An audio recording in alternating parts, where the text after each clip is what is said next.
बिस्मिल्लाहिर्रहमानिर्रहीम। अस्सलाम वालेकुम डियर व्यूअर्स। पाकिस्तान आर्मी में इस वक्त बतौर मेडिकल कैडेट शामिल होने का शानदार मौका है। पाकिस्तान आर्मी आपको बतौर मेडिकल कैडेट शमूलियत का मौका दे रही है। क्या अप्लाइंग क्राइटेरिया है, रिक्वायर्ड क्वालिफिकेशन क्या है और लास्ट डेट क्या है, आप कैसे अप्लाई कर सकते हैं, तमाम तर अप्लाइंग क्राइटेरिया जानने के लिए वीडियो को स्किप ना कीजिए, वीडियो पूरी देखिए। मेरा नाम अख्तर नवाज खान है और आप देख रहे हैं मेरा यूट्यूब चैनल इंफॉर्मेटिव रिव्यूज़।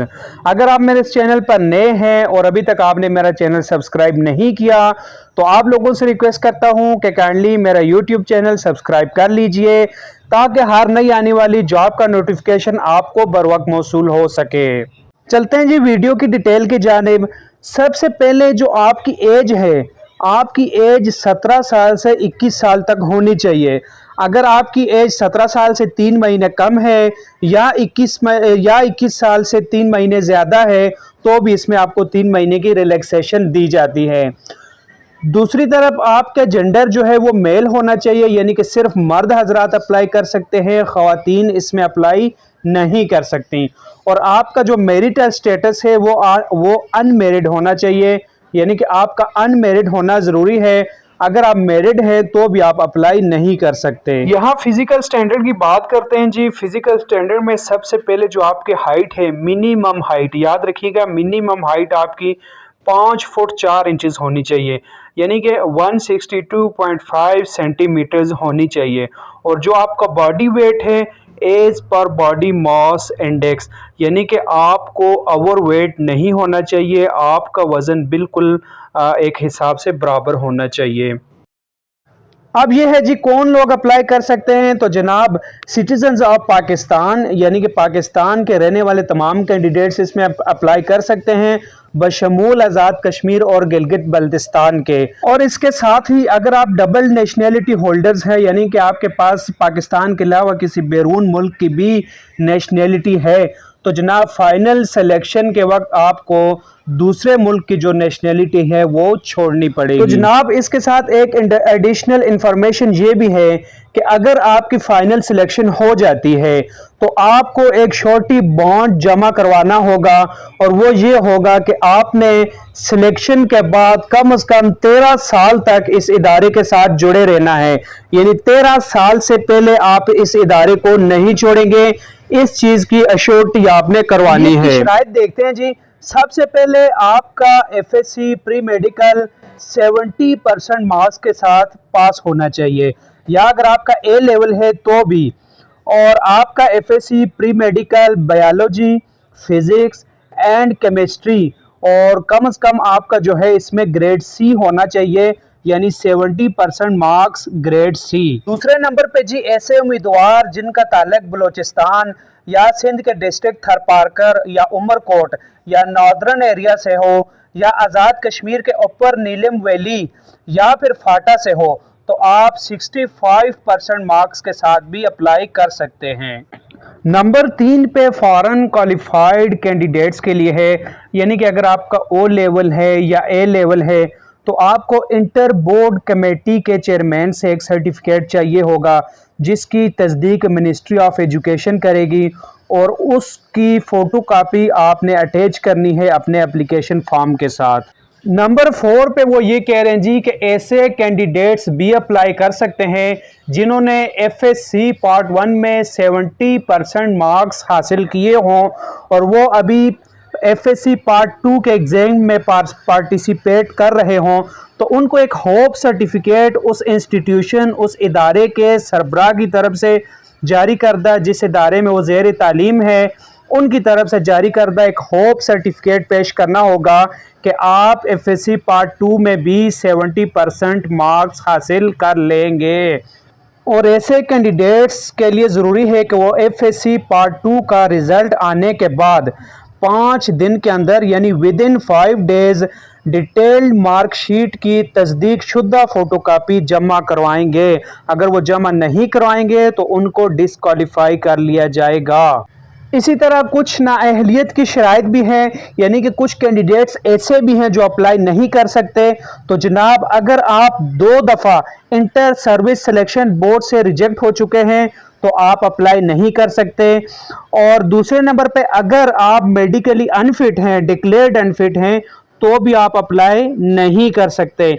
इसी तरह अगर आप हेपेटाइटिस बी एंड सी का शिकार हैं तो भी आप अप्लाई नहीं कर सकते। और ऐसे कैंडिडेट्स भी अप्लाई नहीं कर सकते अगर आप किसी भी आर्म फोर्सेस के भगोड़े हैं, और या अगर आपको किसी भी आर्म फोर्सेस ने सर्विस से निकाला हो, आपकी सर्विस डिसमिस हुई हो, मसलन आर्मी, नेवी एंड एयरफोर्स। इसके अलावा अगर आपको किसी भी इदारे ने निकाला हुआ है, डिसमिस किया हुआ है फ्रॉम सर्विस, तो भी आप अप्लाई नहीं कर सकते। जो लास्ट पॉइंट है वो ये कह रहा जी कि अगर आपके ऊपर किसी भी अदालत में किसी भी किस्म का कोई केस है तो भी आप इस पोस्ट के लिए अप्लाई नहीं कर सकते। अप्लाई करने का तरीका और रिक्वायर्ड डॉक्यूमेंट्स के बारे में आपको बताता हूं। आपके पास दो ऑप्शंस हैं अप्लाई करने के। एक तो ये कि आप किसी भी करीबी आर्मी के सिलेक्शन सेंटर पे जाकर अपनी रजिस्ट्रेशन करवा सकते हैं। उसके लिए कौन से डॉक्यूमेंट्स रिक्वायर्ड हैं वो भी आपको बताता हूं। दूसरा ये कि आप ऑनलाइन रजिस्ट्रेशन करवा सकते हैं, और ऑनलाइन रजिस्ट्रेशन करवाते वक्त आपके पास एक अपना इंडिविजुअल जीमेल अकाउंट होना ज़रूरी है, यानी कि आपका ईमेल एड्रेस होना ज़रूरी है।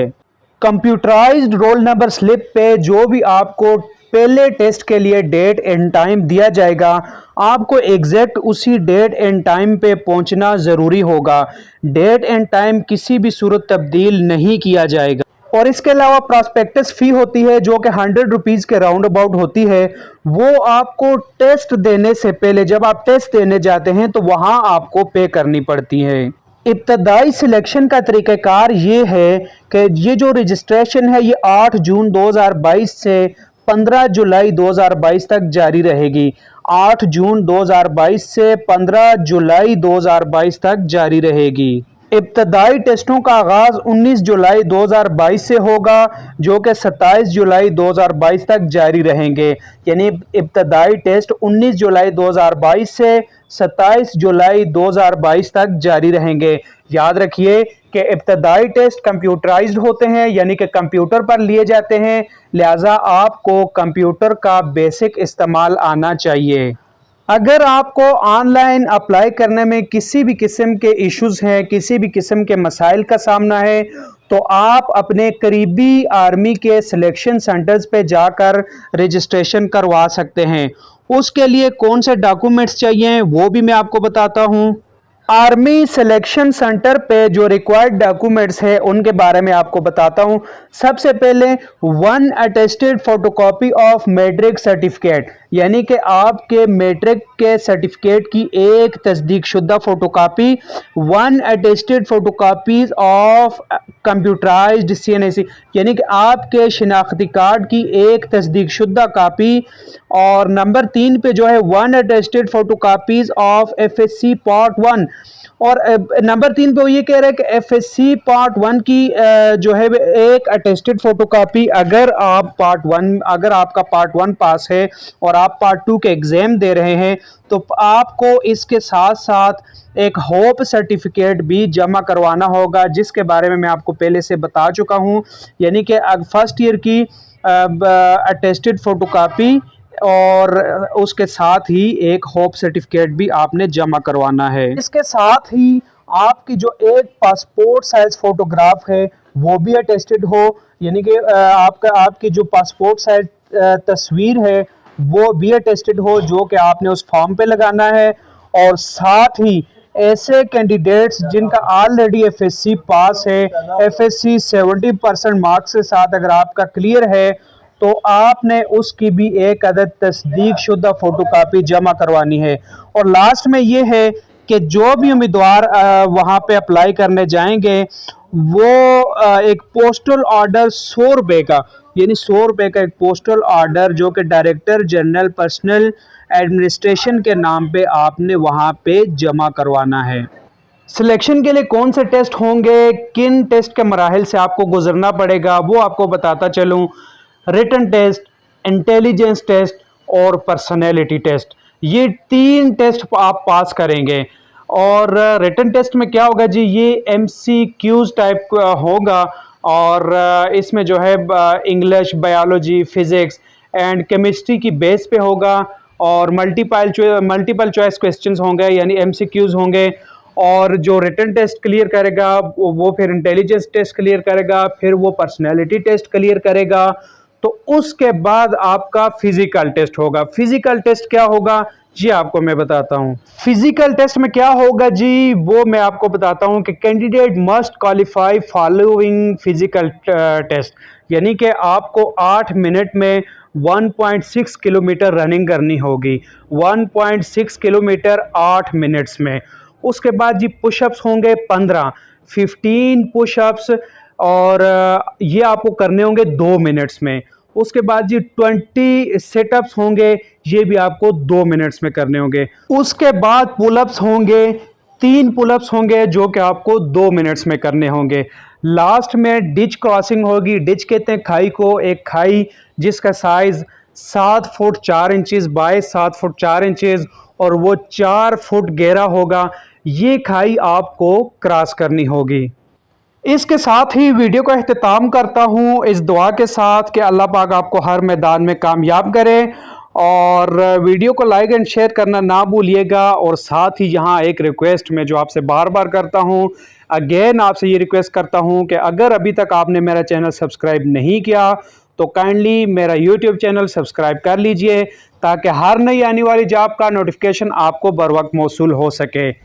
नेक्स्ट वीडियो में फिर मुलाकात होगी, तब तक के लिए अपना और अपने प्यारों का ढेरों ख्याल रखिएगा। मुझे इजाज़त दीजिए। अल्लाह हाफिज़।